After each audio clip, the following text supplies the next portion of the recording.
Welcome to my kitchen counter. So I just got in a new order, direct from the winery, or from the makers, I should say, from the McBride Sisters. So female owned and black owned. Um, Trying to expand my collection here, so it's not just white owned and mostly male owned. The McBride Sisters. So fascinating story. Reading up on them, they were two sisters who did not know they were sisters until later on in life. One was growing up in wine country in New Zealand. One was growing up in wine country in California.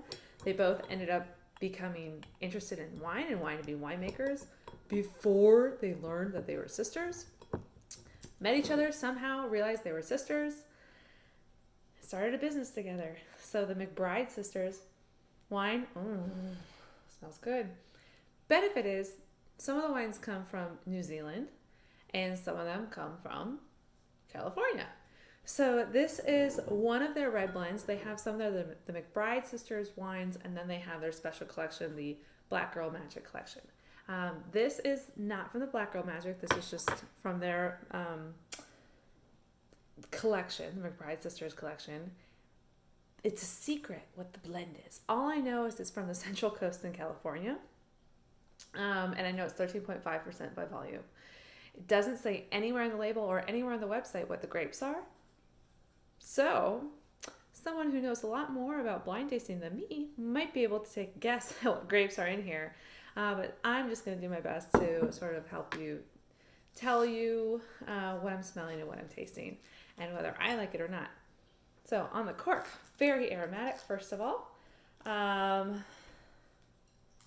Established, by the way, this winery is established in 1999, so fairly new winery. So let's see, what do we got? What are we smelling? What are we seeing? Okay, it's lovely ruby color right out of the bottle. But it's got a little bit of vibrancy. It's not like a dark, deep red. This is a 2016, by the way, so it's probably ready to drink since it's a California wine.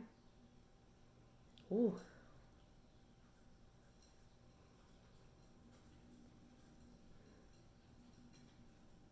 It's like deep and rich smell at first, but a little sweet also. And then a little tart.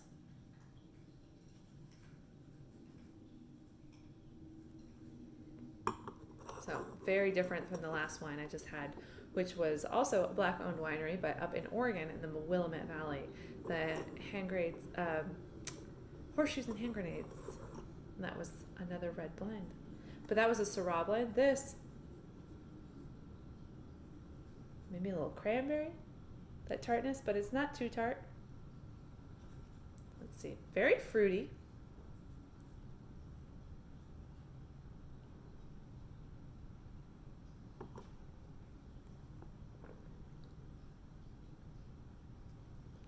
Oh, it's very nice. Not cranberry. I'm going to go with sour cherry. Sour cherry on the smell, but not in the taste. Still kind of a cherry flavor, but more non-fruit flavors are coming through now on the palate. Trying to identify this one.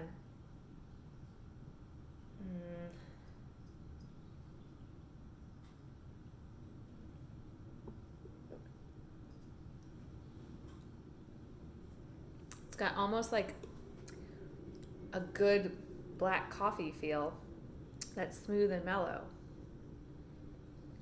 So maybe some milk chocolate, but not too sweet. It's still a dry. It's very nice. Definitely not a Syrah like the other wine, but there's a lot of complexity going on. There's a lot of flavor. I could sip this very, very happily. And I think it would pair really, really well with food. Maybe not so much with like lamb or really, really heavy food, but thinking like an Italian pizza, or a steak would work well too. A nice rich chicken dish. Oh, I'm really liking it more and more each time. So I gotta say, I got this direct from the winery. The average of the bottles are about $20 each. Some are a little bit less, some are a little bit more, some are around 15. This is worth it. I will likely be buying more. Might even see if they have a wine. Well, I'm going to try the other ones, but I might even see if they have a wine club. I got this, by the way, in a collection of sort of a come see what we have tasting collection. So it was only one of these in it. And I'm going to make note that I'm definitely going to want to find another one of these. This is excellent. I wouldn't be surprised if it's rated 90 points by the people who know what they're doing. They rate. So go get yourself some McBride Sisters Red Blend. Black Lives Matter, in case you didn't know. Support black businesses and drink responsibly.